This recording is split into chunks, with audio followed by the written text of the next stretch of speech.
Hi guys, so while makeup guys, magkon sa ta, chika sa ta guys. So ako guys, kanang about anang ispiring hoy nga words. Ako guys, dili man na ako bag-o nga words gyud kanang ispiring hoy.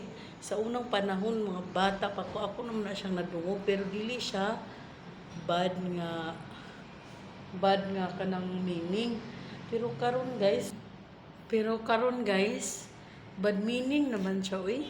Kana bitong nasa mga balita, makita na ko siya sa balita, ginagamit na siya sa balita og kanang bad meaning. Like kanang nakita nga nag-ispiring huy. Ano ba, nasapon sa bana nga nag-ispiring huy, nasapon sa asawa nga nag-ispiring huy. Ano ba? Mong naka-comment ko ani karon guys, mong nakakatag og video ani karon kay busy kasi sa ako ang kuan timeline ng words nga ispiring huy. Last day, I think unsa to? Saturday. Murag Saturday. To Saturday kuan man taron Tuesday, Wednesday taron. So atong Saturday, nakadungo po ani nga words ingam sa kong sister-in-law nga uso lagi daw kong ispiring huy. So ako wala lang ko kay ato nga time sa akong timeline wala pa nang ispiring huy wa ko kakuan. Pero actually nakadungog na kuan ni sa una pa pero dili pa siya bad words like ispiring huy man kana mitong murag mukmuk or gahuna-huna or ngana ba nya tungod sa akong ka-curious karon kay nganong ginagamit man na nila sa balita ng ispiring huy anang mga tao nga kanang kan ba kanang illegal sex ba, illegal nga paghilawas, like kanang nag-sex sila nga di nila asawa, nag-sex sila nga di nila bana, inana gigamit na siya sa mga news, inana. So tungod sa akong ka-curious guys, nag-search ko guys, ang nigawas kung spelling gani ang ilang ispiring huy nga gina-caption kay ang ispiring huy nga nigawas is I. Nga gina-caption nila always is E. E nga eagle na ispiring huy. Nga I di ay ang first letter ispiring huy. May nigawas sa akong gi-search nga kanang Bisaya words ba unsay kuan ana. Kabalo mo guys kung unsay ispiring huy.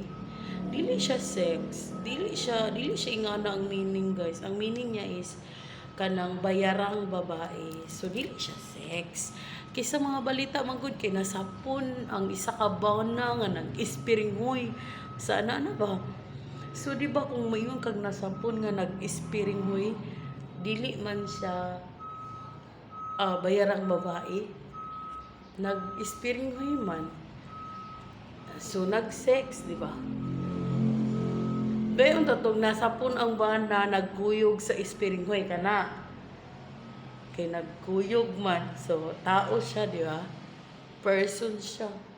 So dapat unta kaning mga news dili pud unta nila ni gamiton kay di man mao nga words. Kung imo gid i-base gini mo siya sa kuan. Kay ispiring huy means bayarang babae. You are ispiring huy kung babae. Ay ispiring huy man na siya, di ba?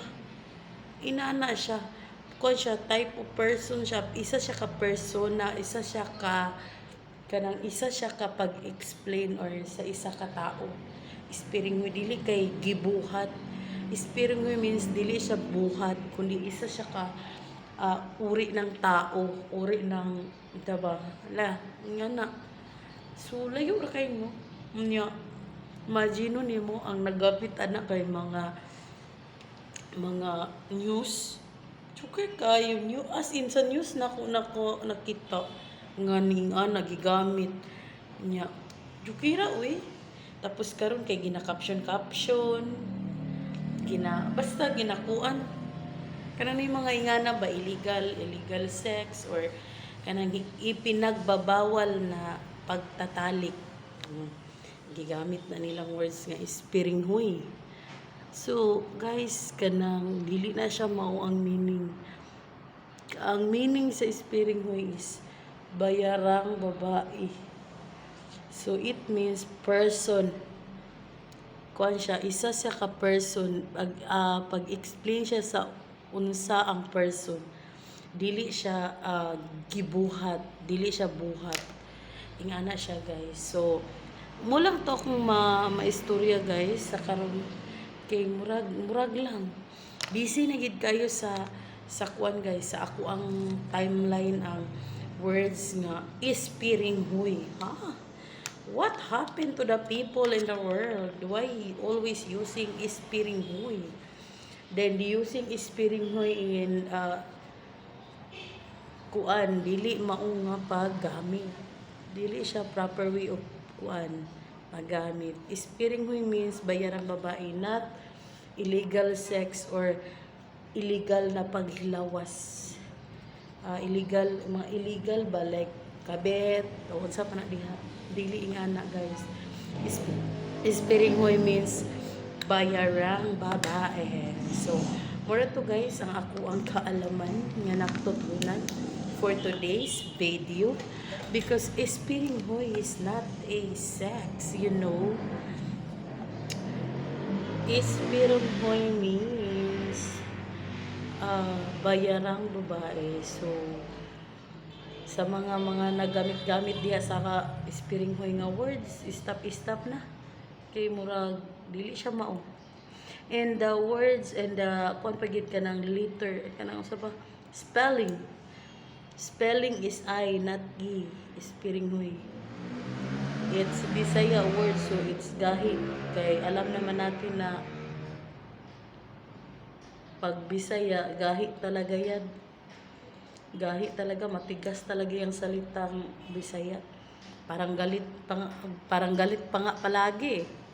Yun ang mga Bisaya, mga gahi, mga matigas, mga matatapang. Kaya do not use E for ispiring huy. It was I. Ispiring huy is I.